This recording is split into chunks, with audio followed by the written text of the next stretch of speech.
nitwa Eric Mukiza n'abandi umuyobozi wa RIM Branch ya Kigali. RIM ni ikigo cy'imari cyashinzwe na Kiliziya Gatolika kuva mu mwaka wa 2004 kikaba gikorera mu Rwanda hose. Cyashinzwe na Kiliziya Gatolika mu rwego rwo gufasha abantu batagera ku mari kubera kutagira ingwate cyangwa ubundi bumenyi kugera ku mafaranga byoroshye bakikorera bakiteza imbere. Dukorera mu Rwanda hose nk'uko nabivuze, dufite hose ari diyoseze ya Kiliziya RIM, kandi dufite amagisha 36 mu Rwanda hose. Igisha zifite ikoranabuhanga ku buryo abantu bashobora kubitsa akabikuriza aho ashaka mu Rwanda hose. Rero yarashinzwe na Kiliziya kuva muri 2004 nk'uko nabivugaga, ariko ni ibikorwa byatangiye muri 2008 igihe twari tukagira muri Jenoside yakorewe Abatutsi.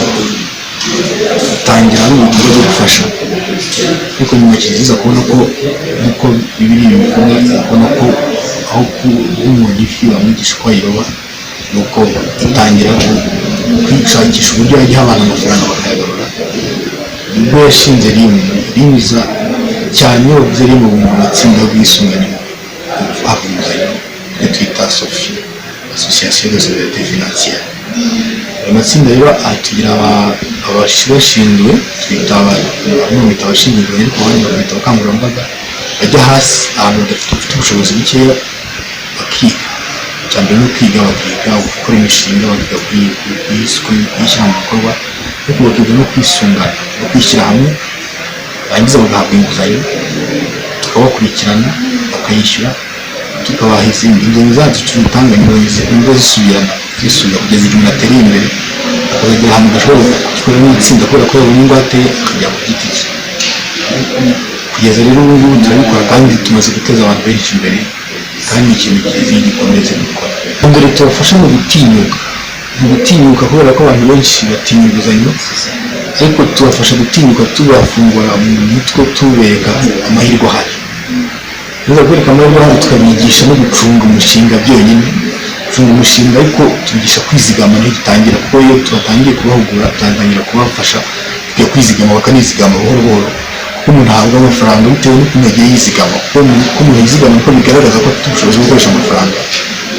Barangiza kubona imishinga yabo twayinonosoye, twareba n'ibibazo byabonekamo byose, tukabaha amafaranga, tukanayifasha kuyicunga, mu kubafasha kugira ngo amafaranga atazahita ku rundi ruhande. Amafaranga asabwa kugira akora ikintu kizatuma agaruka, kuko nta mafaranga bumva turabafasha, tubabamo nabo tukabafasha, tukabaha amafaranga, barangiza kwishyura, tukabafasha no kubona ku buryo bworoshye, ku buryo imishinga yabo idapfa kuwuhungabana, kubera ko tuba tubari iruhande cyane. Ntabwo tubaha amafaranga ngo twigendere, tubaha amafaranga tukabakujya gukora.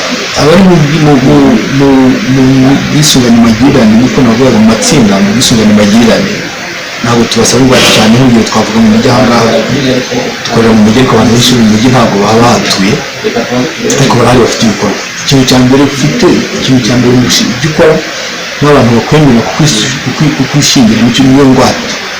Kuko niba abantu 10 cyangwa 20 bakwemeye ko bahabwa inguzanyo, biba bihagije, biba byigaragaza icyizere bagufitiye. Ariko batakwemera, kuko nawe ufite ikibazo.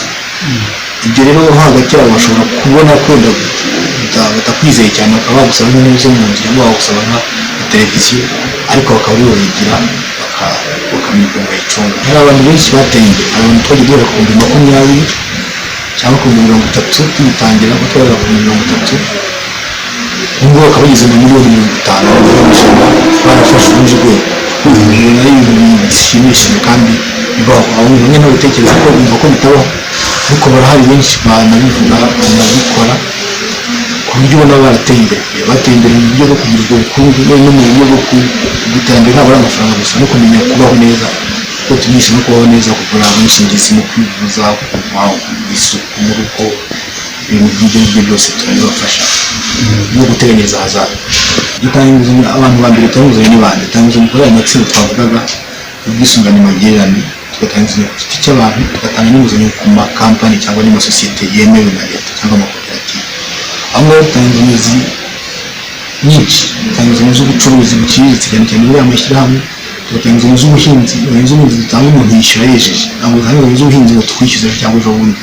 Niba ushobora kubika amafaranga ugiye guhinga wenda ibigori, ukavuga uti ngengeze amezi 6 tukabona ukwezi kumwe kugira ngo ugurishe ibintu byawe ukazazana amafaranga kandi uhizemo inyungu ariko atari nyinshi.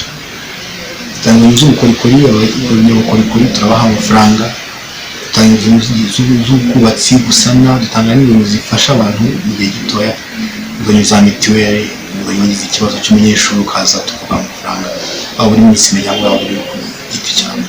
Dufite inguzanyo yitwa Zamura, dufite inguzanyo yitwa Zamura twakorera urubyiruko, dufasha urubyiruko kubona amafaranga, kubona inguzanyo cyane cyane urubyiruko dufitanye n'abafatanyabikorwa dukorana nabo bahuguwe, rukaza tukarusura natwe twe dusura abantu ku shuri tureba, tugenda tukasura tukareba ibikorwa byabo, tukabaha amafaranga ku buryo buciriritse, mu buryo bworoshye kurusha ubundi, kandi tukabakurikirana by'umwihariko. Bivuze ko urubyiruko narwo ruba rukeneye gukurikirana by'umwihariko, turabikora dufitiye inguzanyo duha urubyiruko, yaba bishyize hamwe mu matsinda, yaba n'urubyiruko ku giti cyabo, yaba ndetse n'urubyiruko bafite kampani cyangwa entreprise yizwe. Inama nabagira ni uko igihe maze mbona abantu, imishinga no kubana n'abantu ko ibintu bigenda bihinduka, ubona kenshi abantu batinya inguzanyo kubera amakosa bakoramo, cyane cyane ikosa ryo gufata amafaranga bagakoresha tutayasabiye. Abantu benshi imishinga myinshi igomba kubera yuko umuntu yafashe amafaranga yateganyaga gukora ikintu agakora ikindi, yateganyaga gucuruza, kubaka, yateganyaga korora, akajya gusura abantu, agakoresha ubukwe cyangwa agakora ibindi bintu bitazana amafaranga. Nashishikariza abantu kugira gahunda yo kumenya gukoresha inguzanyo.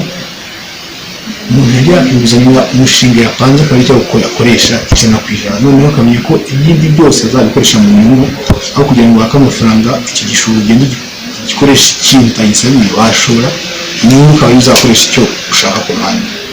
Nubwo abantu bazakomeza gutera imbere cyane cyane mu gukoresha inguzanyo, nabwo inyungu bavuga ngo za banki cyangwa ibigo by'imari ziri hejuru zagenda zigabanyuka, kuko abantu bazabura bazaba bakeya na banki zikore neza zishobora no kugabanya inyungu.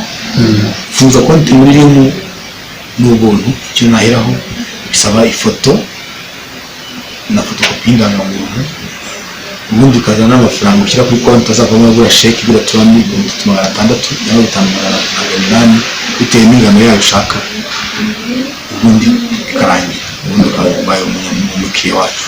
Ntabwo inguzanyo dusaba cyane, icyo dusaba ni gukoresha konti.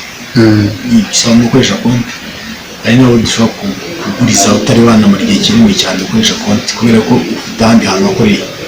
N'urugero ufite indi banki mwakoranaga, ntabwo twagusaba muzamara ukwezi cyangwa amezi 2 gukoresha konti, kubera ko tuzi ko n'ubundi experience yo gukoresha konti ifite. Icyo gihe turakorohereza ushaka kuzayibona no mu gihe gitoya. Gusa udafite konti ahandi tugusaba kubanza kumenya gukoresha konti.